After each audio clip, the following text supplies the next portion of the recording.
அனைவருக்கும் வணக்கம். இந்த காணொளியில் நம்ம பார்க்க போகிறது குரு பெயர்ச்சி 2025 மே 14, 2025 புதன்கிழமை சுமார் இரவு 11:11:30க்கு குரு பயிற்சி ஆயிருக்காரு. ரிஷப ராசியில் இருந்த குரு மிதுன ராசிக்கு பயிற்சி ஆயிருக்காரு.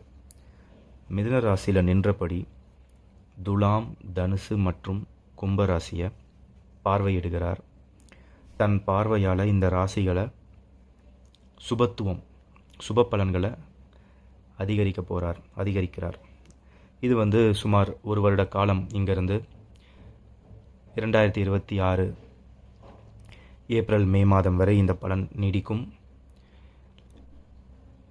இப்போது நம்ம சேனலில் நான் ஏற்கனவே ஒரு ராசிக்கும் சனி பெயர்ச்சி, குரு பெயர்ச்சி, ராகு கேது பெயர்ச்சி எப்படி இருக்கும்ன்ட்டு மொத்தமாக 3 பெயர்ச்சியும் சேர்ந்த பலன்களை ஒரு ராசிக்கும் நான் ஒரு காணொளி போட்டிருக்கேன். நான் நம்புகிற விஷயம் உண்மையும் கூட. தனிப்பட்ட முறையில் குரு பயிற்சி எப்படி இருக்கும், சனி பயிற்சி எப்படி இருக்கும், ராகு கேது பயிற்சி எப்படி இருக்கும்னு தனிப்பட்ட முறையில் நேர்கள் விருப்பப்பட்டாலும், கேட்கணும்னு விருப்பப்பட்டாலும், புரிஞ்சிக்கணும்னு விருப்பப்பட்டாலும், இது அனைத்தையும் சேர்ந்து ஒரு ராசிக்கு பலன்கள் எப்படி இருக்கும்ன்றதை பார்க்க தெரியணும். இல்லைனா புரிதலில் சில முரண் ஏற்படலாம். அதாவது சனி பயிற்சி ஒரு ராசிக்கு நல்லா இருந்து குரு பயிற்சி நல்லா இல்லாமல் போயிட்டாலோ, இல்லை 2 பயிற்சிகளுமே நல்லா இருந்தோ இல்லை நல்லா இல்லாமல் போயிட்டாலோ, இது எல்லாமே பலன்கள் மாறும் இல்லையா. இப்போ குரு பயிற்சி நல்லா இருக்குது ஒரு ராசிக்குன்னு சொன்னதுக்கப்புறம் ஒரு வருட காலம் மிக மிக யோக பலன்களை எதிர்பார்த்து, ஆனால் அவங்களுக்கே ஒரு 7.5 சனி நடந்துட்டுருக்கு, இல்லை அஷ்டம சனி நடந்துட்டுருக்குன்னா, அப்போ நம்ம சொன்ன அந்த யோக பலன்கள் குரு பலனை வைத்து ஒட்டுமொத்த பலனை நம்ம கன்க்ளூட் பண்ண முடியாது.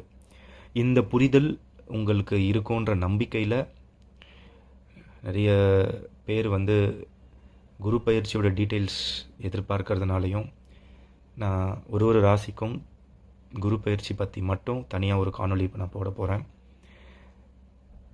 நீங்கள் கம்ப்ளீட்டாக ஒரு டீட்டெயில்ஸ், இந்த வருட பலன் எப்படி இருக்கும், இங்கேருந்து ஒரு வருட காலம் மொத்தத்தில் எப்படி இருக்கும்னு உங்களுக்கு புரியணுன்னா சனி பயிற்சி, குரு பயிற்சி மற்றும் ராகு கேது பயிற்சி சேர்த்து பார்க்க நம்ம சேனல்லையே வீடியோஸ் இருக்குது. ஒரு ராசிக்கும் தனிப்பட்ட வீடியோஸ் இருக்குது, பாருங்கள். இந்த காணொளியில் நம்ம முழுமையாக குரு பயிற்சி பலன்களை பற்றி மட்டும் பார்ப்போம். ஒரு ராசிக்கும் பலன் என்னன்னு பார்க்கறதுக்கு முன்னாடி இன்னும் சில பொதுவான விஷயங்கள் என்னென்னா, குரு ரிஷபத்திலேருந்து மிதுனத்துக்கு பயிற்சி ஆயிருக்காரு 14ஆம் தேதி மே மாதம். இங்கேருந்து சுமார் ஒரு வருட காலம் இங்கே இருக்க போகிற குரு தன் 5ஆம் பார்வையால் துலாம் ராசியையும், தன் 7ஆம் பார்வையால் தனுசு, தன் 9ஆம் பார்வையால் கும்ப ராசியை பலப்படுத்துகிறார். அப்போ இந்த குரு பலன் இந்த 3 ராசிக்காரங்களுக்கு தான் கிடைக்குமானா அப்படி கிடையாது. இந்த 3 ராசி மேலே குரு பார்வை விழுது. அப்போ உங்கள் ராசிக்கு இந்த ராசிங்கெல்லாம் என்ன ஸ்தானமாக வருது அப்படின்றத வச்சு தான் நம்ம உங்களுடைய வாழ்க்கையில் எந்தெந்த ஆஸ்பெக்டுக்கு, எந்தெந்த விஷயத்துக்கு நல்ல பலன்கள் அதிகரிக்க போகுதுன்றதை நம்ம புரிஞ்சிக்க போகிறோம்.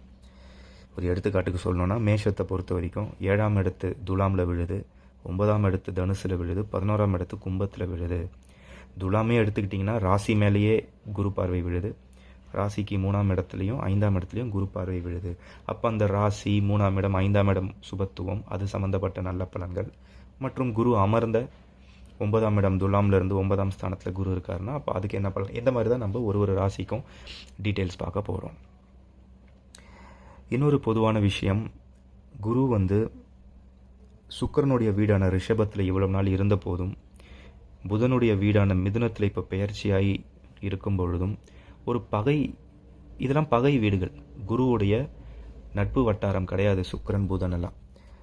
அப்போது ரொம்ப பலமான குருவா அப்படின்னு கேட்டிங்கன்னா, ஒரு பிடிக்காத இடத்துல இருக்கிற குரு அப்படின்னு நம்ம முதல்ல புரிஞ்சுக்கணும். இப்போ குரு கடகத்தில் இருந்தாருன்னா உச்சம் அடைவார். தன்னுடைய வீடான தனுசுலையும் மீனத்துலையும் இருந்தாருன்னா ஆட்சி பலம் கிடைக்கும். மேஷத்துலையும் விருச்சிகத்துலையும் இருந்தாருன்னா அவருக்கு பிடிச்ச செவ்வாய் உடைய வீடுகள் அப்போ அங்கெல்லாம் ஒரு நட்பு அதிநட்பு ஸ்தானத்தில் இருப்பார்.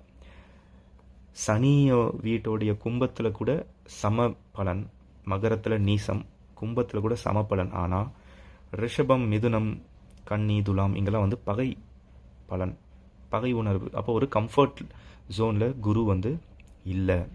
இது ஃபஸ்ட்டு நம்ம ஞாபகம் வச்சுக்கணும். ரொம்ப ஒரு பவர்ஃபுல்லாக சந்தோஷமான ஒரு நிலையில் இருந்து குரு வந்து செயல்படலை. அவரே கொஞ்சம் நெருக்கடியான ஒரு வீடில் தான் போய் இருக்கார். இது எவ்வளோக்கு எவ்வளோ உண்மையோ, எந்த வீட்டில் குரு இருந்த போதிலும் குரு பார்வைக்கான யோகம், குரு பார்வைக்கான வலிமை அது ஒரு தனித்துவம் தான். அது வந்து சுபத்துவம் உள்ள ஒரு விஷயந்தான். எவ்வளோ பவராக இருக்கிறார் குருன்றதுக்கு தான் நான் அந்த விளக்கம் கொடுக்குறேன் உங்களுக்கு. இப்போ கடகத்துலேருந்து குரு வந்து இந்த 3 பார்வையாக ராசிகளை பார்க்குறதுக்கும் மிதுனத்துலேருந்து பார்க்குறதுக்கும் வித்தியாசம் உண்டு. கடகத்தில் உச்ச வலிமையிலேருந்து பார்ப்பார், மிதுனத்தில் ஒரு பகை வலிமையிலேருந்து தான் பார்க்குறார். அப்போ அவருடைய பவரே வந்து ஒரு 50% அப்படி தான் வந்து அவருடைய முழு திறன் காட்டாமல் அதில் ஒரு 50% தான் வந்து அவரால் வெளியே கொண்டு வந்து சேர்க்க முடியும். இன்னொரு விஷயம் வந்து ஒரு சிறப்பான விஷயம் என்னென்னா, குரு தன்னுடைய சொந்த வீடான தனுசுவை பார்க்குறார். இப்போ இந்த தனுசு மண்டலம் பலம் பெறும் பொழுது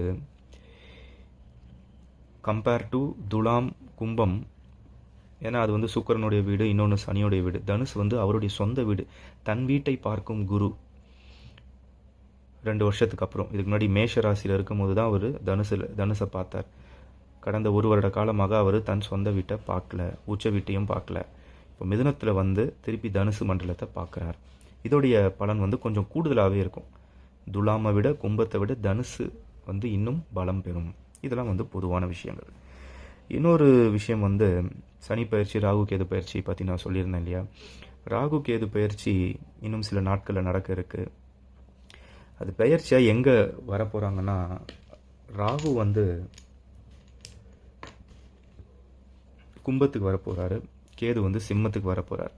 இப்போ ராகு மீனத்துலேயும் கேது கண்ணிலையும் இருக்காங்க. ராகு கும்பத்துக்கு வந்து கேது சிம்மத்துக்கு வராரு. கேதுவை விட்டுருங்க, ராகு எங்கே வந்து வரப்போகிறாரு, இதே மே மாதத்தில் இன்னும் சில நாட்கள் கழிச்சு வந்ததுக்கப்புறம் ஒரு 1.5 வருட காலம் அங்கே தான் இருக்க போகிறாங்க. குருவோடைய பார்வை பெறும் கும்பத்தில் வந்து ஒரு விழுறார். அப்போது ராகுவோடைய புரிதல் வந்து நம்ம மாற்றிக்கணும். ராகு பொதுவாக என்ன செய்யுமோ அது குரு பார்வை பெற்ற ராகுவாக அது வேலை செய்ய போகுது அப்படின்றதும் வந்து ஒரு முக்கியமான பாயிண்ட். அந்த டீட்டெயில்ஸ்குள்ளே வந்து நம்ம ராகு கேது பயிற்சி பற்றி தனியாக ஒரு காணொலி போடலான்னு இருக்கேன், அதில் நான் சொல்கிறேன். இதுவும் வந்து ஒரு நோட் பண்ண வேண்டிய விஷயம். சனி பயிற்சி பொறுத்த வரைக்கும் ஆல்ரெடி நம்ம சொன்ன மாதிரி சனி வந்து மீனத்தில் இருக்கார். இப்போது பயிற்சி ஆகி குரு பார்வை அவர் மேலே விழலை, சனி பார்வையும் குரு மேலே விழலை, ஒருத்தருக்கு ஒருத்தர் வந்து பார்த்துக்கல. ஆனால் குருவோடைய வீடான மீனத்தில் தான் சனியும் இருக்கார். இப்போ பார்த்தீங்கன்னா இதுதான் நான் சொல்கிறேன் இல்லையா, இந்த 3 பயிற்சியும் எப்படி இருக்குது அப்படின்னு ஒட்டுமொத்தமாக பார்க்கறது தான் உத்தமம். நிறைய புரிதல்கள் வந்து ஏற்படும். இருந்தாலும் நேயர்கள் வந்து ஒரு ராசிக்கும் குரு பயிற்சி பற்றி டீட்டெயில்ஸ் கேட்குறாங்க. அப்போ வந்து அதை நம்ம போடலைன்னா நல்லாவும் இருக்காதுன்றதுனால தான் இது ஒரு சிறப்பு காணொளி. ஆனாலும் இதை நான் மறக்காமல் நான் இதை கவர் பண்ணுறேன், இந்த பாயிண்ட்டை. சனி வந்து குருவுடைய வீட்டில் இருக்கார். அப்போ குருவோடைய கனெக்ட் இருக்குது, ஒரு குருவோடைய கண்ட்ரோல் அங்கே ஏற்படுது, ஒருத்தருக்கு ஒருத்தர் பார்க்கலனா கூட. ராகுவை குரு பார்த்தபடியே இருக்கார், அண்ட் அது சனி வீடே. சனியை ஏற்கனவே வந்து குரு தான் வீடு கொடுத்துருக்காரு. அப்போ சனியோட வீட்டில் இருக்கிற ராகுவையும் பார்க்குறாரு. இவங்க 2 பேரையும் வந்து நல்லா கண்ட்ரோல் பண்ணிக்கிட்டு குரு இருக்காருன்னும் போது சுப பலன்கள் அதிகரிக்கும், பாவ பலன்கள் குறையும். இது பொது விதி, இது எல்லா ராசினருக்கும் பொருந்துகிற ஒரு விஷயம். இப்போ தனித்தனியாக ஒரு ராசிக்கும் குரு பயிற்சி எப்படி இருக்குன்றதை நம்ம பார்ப்போம். இப்போ விருச்சிக ராசிக்கு குரு பயிற்சி பலன் பார்ப்போம். ராசி அடையாளப்படுத்துறதுக்கு சக்கரத்தை வைக்கிறேன். விருச்சிக ராசியை பொறுத்த வரைக்கும் எவ்வளோ நாள் சமசப்தம பார்வையில் 7ஆம் இடத்துல இருந்த குரு ரிஷபத்தில் இப்போ அங்கேருந்து நகர்ந்து 8ஆம் இடத்துக்கு போயிருக்கார், மிதுனத்துக்கு போயிருக்கார். இது வந்து அஷ்டம குரு அப்படின்னு நம்ம சொல்லுவோம் இல்லையா. அஷ்டம குரு வந்து அஷ்டமத்தில் இருந்தாலும் தன்னுடைய பார்வை பலத்தால் விருச்சிகத்துக்கு 12ஆம் இடம், 2ஆம் இடம் மற்றும் 4ஆம் இடத்தை வந்து பலப்படுத்துகிறார். முதல்ல குரு வந்து நிற்கும் இடத்தை விட பார்க்கும் இடத்துக்கு பலம் அதிகம். இருக்கும் இடம் ரொம்ப பலம் வாய்ந்ததாக போய் சில தீய பலன்களையும் ஏற்படுத்தும். அது எப்படின்னா, குருவுடைய நல்ல பலன்கள் ரொம்ப அதிகரித்து தலைகணமும் அந்த ஓவர் கான்ஃபிடென்ஸும் அந்த ஒரு லேர்னிங் எபிலிட்டி, புதுசாக நம்ம ஒரு விஷயத்தை கற்றுக்கணும் அப்படின்ற அந்த தன்மை மாதிரி எல்லாம் நமக்கு தெரியுன்ற ஒரு நிலையை வந்து குரு எந்த ஸ்தானத்திலும் இருக்கும்பொழுது கொடுப்பார். அப்போ வந்து அஷ்டமஸ்தானத்தில் இருக்கிற குரு, அஷ்டமஸ்தானம் 8ஆம் இடம் அப்படின்றதுனால சில தீய பலன்களையும், அஷ்டமஸ்தானத்தில் ஏற்படும் நல்ல விஷயத்தையும் ரொம்ப அதிகரித்து அதுவும் தீய பலன்களை, அதாவது ஒரு ரிசர்ச்சில் ஈடுபடணும்னு நினைக்கிற விருச்சிக ராசி நேயர்கள் இதுக்கு மேலே தெரிஞ்சுக்கிறதுக்கு ஒன்றும் இல்லை அப்படின்னு அந்த ரிசர்ச்சையே வந்து புதுசாக தெரிஞ்சிக்காம ஏற்கனவே தெரிஞ்ச விஷயத்தையே போட்டு புரட்டிக்கிட்டே இருப்பாங்க. அந்த அஷ்டமஸ்தானத்தில் இருக்கிற குரு ஏற்படுத்தும் நன்மையோடு சேர்கிற தீமை இதுதான்.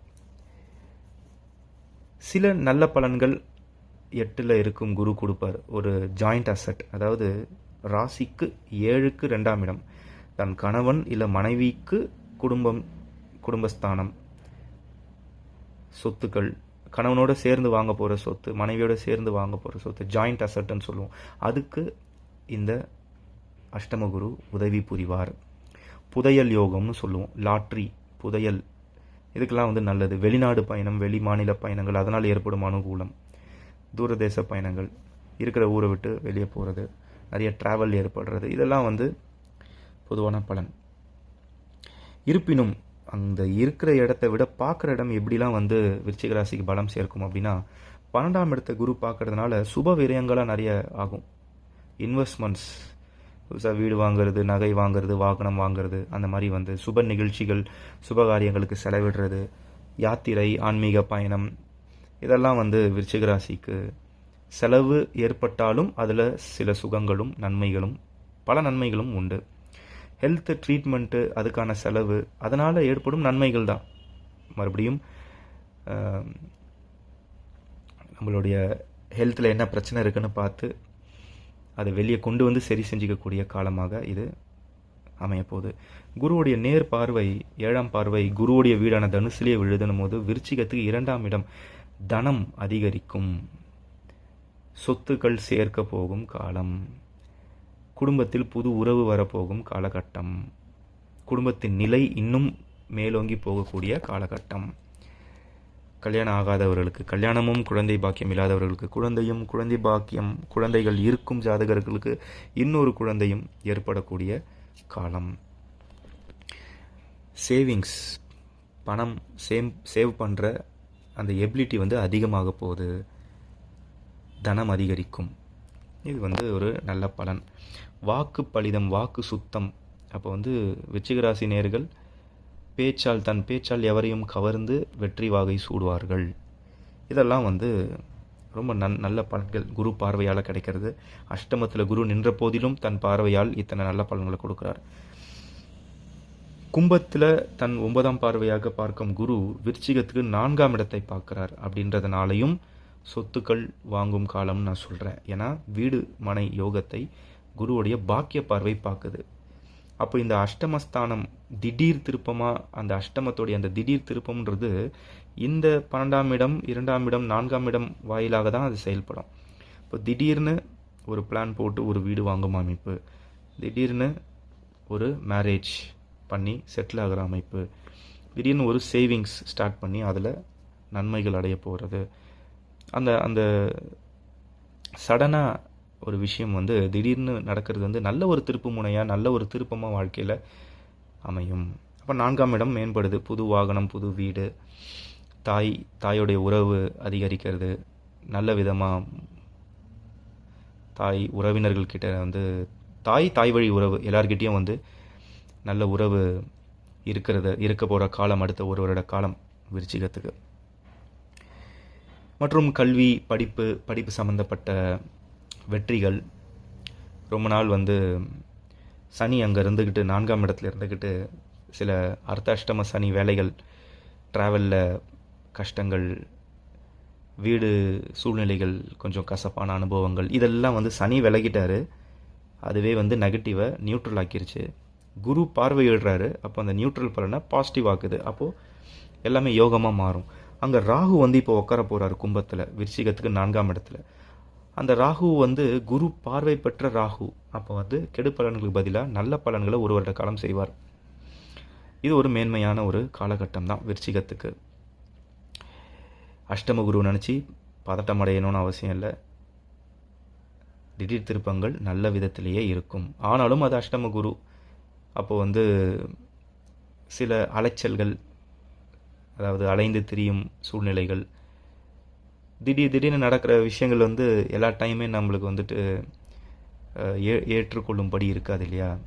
ஒரு பீஸ்ஃபுல்லாக போகாமல் ஏதாவது ஒன்று வந்த வண்ணம், ஏதாவது ஒன்று பிளான் பண்ணாதது நடந்துக்கிட்டே இருக்கணும் போது அது நன்மையாகவே இருந்தாலும் அது நம்மளுக்கு ஒரு சேலஞ்சிங்காக ஒரு டிஸ்கம்ஃபர்ட்டை கொடுக்கறது தான் நான் சொன்ன அந்த நல்லது அதிகரிக்கிறதுனால ஏற்படும் தீமை. அஷ்டமஸ்தானம் வாயிலாக அந்த சேலஞ்சஸ், கான்ஸ்டண்ட்டாக டிரான்ஸ்ஃபர்மேஷன், சேஞ்சஸ் நடந்துக்கிட்டே இருக்கிறது வந்து கொஞ்சம் டூ மச்சாக தோணிடலாம். அது மட்டும் ஜாக்கிரதையாக பார்த்துக்கிட்டா, மேனேஜ் பண்ணிக்கிட்டால் குரு பார்வையினால் கண்டிப்பாக சாதிக்க முடியும்னு சொல்லி இந்த காணொலியை முடிக்கிறேன். சேனலை சப்ஸ்கிரைப் பண்ணுங்கள், வீடியோ ஷேர் பண்ணுங்கள், கமெண்ட்ஸ் போடுங்க. நம்ம தனியாக வந்து ஒரு வீடியோ போட்டிருக்கோம். சனி பயிற்சி, ராகு பயிற்சி, குரு பயிற்சி, கேது பயிற்சி புட் டுகெதர் மொத்தமாக அது எப்படி பலன் கொடுக்குதுன்னு அந்த வீடியோ போய் பாருங்கள், இன்னும் டீட்டெயில்ஸ் தெரியும். இந்த வீடியோ வந்து குரு பயிற்சினால் ஏற்படும் பலன்களுடைய தொகுப்பு மட்டுமே என்று கூறி விடைபெறுகிறேன். நன்றி, வணக்கம்.